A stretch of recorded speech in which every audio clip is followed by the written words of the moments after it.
VIP, Avinguda Salvador Dalí 87 de Figueres, patrocina aquest espai.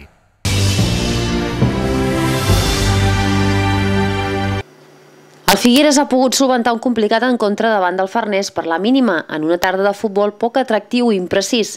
I això que de bon principi el maig s'ha posat coll avall en una acció d'oportunisme de Teixi, que ha recollit als 8 minuts un intent de vaselina de Cruz per superar amb habilitat el porter Martí.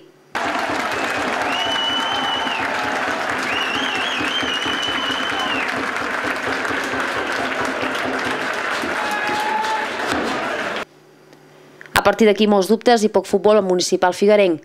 El domini al marcador no s'ha traslladat en domini a la gespa i una indecisió de Murga als 20 minuts ha obligat Orenya a intervenir decisivament després d'un remat d'Ivan Fernández.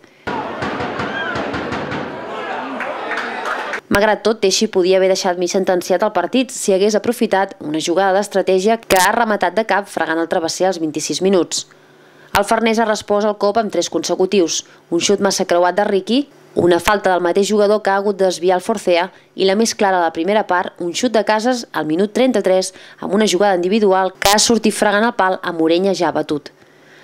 El descans ha semblat anar bé als figuerencs, que han sortit certament endollats a la segona meitat, tot i que només al tram inicial. En aquests minuts d'inspiració, on Pol compta en 3 ocasions gairebé consecutives i el Forcea amb una rematada al pal dret, el Figueres podria haver estalviat els patiments finals.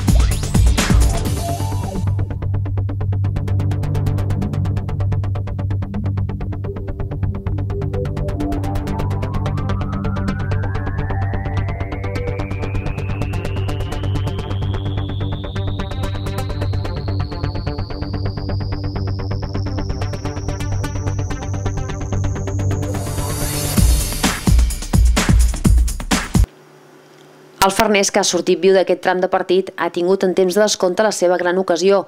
Entre un laberint de cames, Orenya ha rebutjat amb gran habilitat una rematada visitant. I vet aquí la sort dels campions. El rebuig ha anat a parar a peus de Raül, que amb tot a favor ha enviat la pilota als núvols. En el darrer instant, Sile ha enviat la pilota lluny dels 3 pals.